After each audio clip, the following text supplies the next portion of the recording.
Good morning and खमा गणिसा, welcome back to my recipe vlog. तो मैं आज आप लोगों के साथ शेयर कर रही हूँ ज्वार की रोटी कैसे बनाते हैं। मैंने आप लोगों से बोला था कि मैं ज़रूर से शेयर करूँगी, छोटी छोटी ट्रिक्स एंड टिप्स दूंगी मैं, ताकि आप भी आसानी से बना सके कि ज्वार की रोटी कैसे बनती है। तो पहले पानी को अच्छे से बॉईल कर लेना है, बीच में पानी को डालना है और थोड़ा सा गर्म लगेगा हाथ, आप स्पून का भी यूज़ कर सकते हो। उसके बाद थोड़ा थोड़ा ठंडा पानी लेके आप जैसे 2 रोटी बना रहे हो तो 2 रोटी इतना ही आटा आप एक साथ स्मैश करना, सारा एक साथ मत करा, 2 रोटी से ज़्यादा का आटा आप मत लेना। तो ये इसको अच्छे से स्मैश करना है हथेलियों से, और अच्छे से स्मैश करने के बाद फिर एक लोई इतना लेके उसको भी अच्छे से करना है आपको, मतलब उसमें पूरा जो आटा होना चाहिए उसमें लोच अच्छा आ जाना चाहिए। फिर आने के बाद उसको ऐसे गोल गोल गोल गोल घुमाइए, अच्छे से पेड़ा बनाइए। उसका पेड़ा बनाने के बाद फिर देखिए मैं किस तरीके से इसको एक पूरी के आकार में दे रही हूँ, ऐसे पकड़ के। तो आप धीरे धीरे धीरे धीरे मतलब प्रैक्टिस करोगे तो आपको हो जाएगा। उसके बाद थोड़ा सा हल्का सा पानी लीजिए हाथ में और अपनी हथेलियों के दम से उसको दबाइए, बिल्कुल हल्के हल्के हाथ से, बिल्कुल तेज़ भी नहीं दबाना है, अदरवाइज़ रोटी टूट जाएगी। तो वही देखिए मेरी पहली रोटी थी, तो पहली रोटी हमेशा थोड़ी बहुत टूटती है, उसको जॉइन करके फिर से आप बना सकते हो।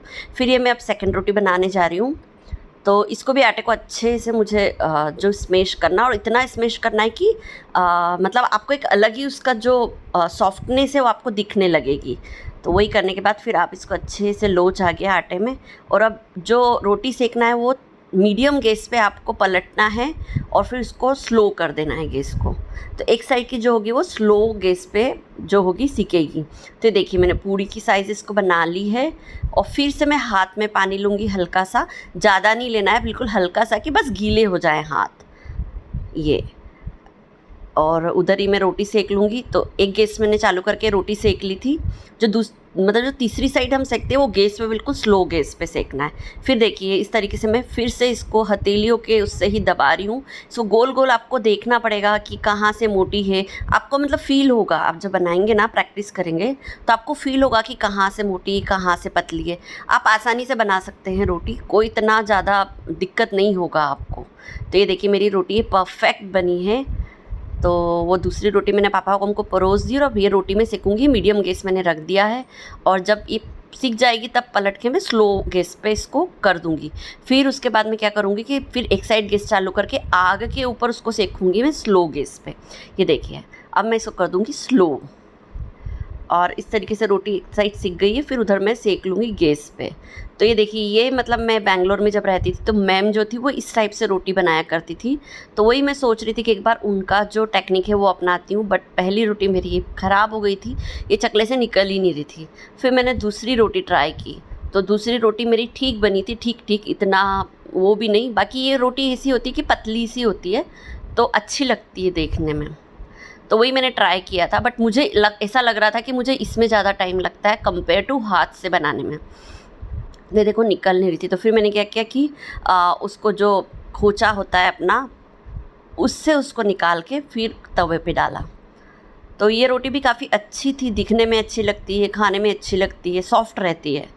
बट यही है कि इसको बनाने में काफ़ी टाइम लगता है, और जो चीज़ मतलब जिसमें आप कंफर्टेबल हो जाते हो फिर आपको वही टेक्निक वही अच्छी लगती है। तो मुझे हाथ से बनाने में कंफर्टेबल है, तो फिर मैंने हाथ से ही बनाई। बाद में सिर्फ 2 रोटी मैंने बनाई थी चकले बेलन पे, बाकी फिर मैंने हाथ से ही बनाई, क्योंकि मुझे ऐसा लगता है कि ये ज़्यादा जल्दी बन जाती है कंपेयर चकले के। तो ये देखिए यही हथेलियों के सहारे से आप आसानी से बना सकते हैं, कोई भी बना सकता है। 1-2 रोटी आपकी बिगड़ेगी, बट थर्ड रोटी डेफिनेटली आपकी सुधरेगी यदि आपको इंटरेस्ट है बनाने में तो। अदरवाइज़ आप नहीं बना सकते यदि आपको इंटरेस्ट नहीं है तो।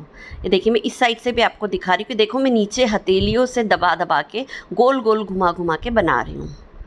तो ये टूटेगी भी नहीं और आसानी से बन जाएगी। और हाँ, एक और टिप्स दूंगी कि आप जितना हो सके जल्दी से इसको बनाइए, इसको रखिए मत, ना तो उसको पूड़ी मतलब पूड़ी बनाते हैं और जो रख देती हूँ मैं उसको नहीं रखना है, घेरी को नहीं रखना है, आटे को नहीं रखना है, तो आपकी रोटी कभी नहीं टूटेगी, आसानी से बन जाएगी आपसे। तो ये छोटी सी टिप्स एंड ट्रिक्स है जो कि आप यूज़ कर सकते हैं और बना सकते। इस तरीके से आग पे सेकती हूँ मैं रोटी, तो इससे कच्ची भी नहीं लगती। वैसे तो चूल्हे पे ये रोटी ज़्यादा अच्छी लगती है, बट चूल्हा नहीं है तो ऑब्वियस सी बात है हमको इस पर ही बनाना है गैस पे। तो इसको बिल्कुल कम गैस पे मैं अच्छे से कर ही होने तक मैं सेकती हूँ। तो भाभी साहब को तो बहुत ज़्यादा पसंद आई थी ये रोटियाँ। मैंने भाभी साहब के लिए बनाई थी, दादी साहब के लिए बनाई थी, पापा हुक्म के लिए बनाई थी और 2 रोटी मैंने इनके लिए बनाई थी और दाद भाई के लिए भी बनाई थी, बट उन्होंने रोटी जिमी नहीं, उन्होंने बस एक ही रोटी जिमी थी। तो इस तरीके से देखो ये करकरी हो जाती है ना, तो बहुत ही टेस्टी लगती है गरम गरम। तो ये मैंने साइज़ इसका छोटा ही बनाया था ये रोटियों का। बाकी आप बड़ा भी बना सकते हैं, जैसे मैं भी बहुत सी बार बड़ी बनाती हूँ, बहुत सी बार छोटी बनाती हूँ। तो आटा कम था तो फिर मैंने छोटी छोटी रोटियाँ बनाई थी, क्योंकि बड़ी रोटी में आटा ज़्यादा लगता है, फिर सबके लिए बनाना था तो फिर सब इक्वल इक्वल रहे, इसीलिए मैंने फिर छोटी छोटी रोटी का साइज़ बनाया। तो ये इस तरीके से मैंने इसको अच्छे से घी लगा दिया। घी लगाने से ये होता है कि सॉफ्ट रहती है रोटी और टेस्टी भी काफ़ी लगती है। तो आलू टमाटर की सब्ज़ी बनाई थी और साथ में इस रोटी, और इसके एक दिन पहले हमने दाल भाजी और ज्वार की रोटी बनाई थी। वो मैं शूट नहीं कर पाई थी बिकॉज ऑफ मैं लेट हो गई थी, तो मैंने इस दिन शूट किया। वो भी मैं आप लोगों के साथ शेयर कर चुकी हूँ मेरे वाले व्लॉग में। तो यदि आपको मेरी रेसिपी पसंद आती है तो प्लीज़ सब्सक्राइब। Thank you.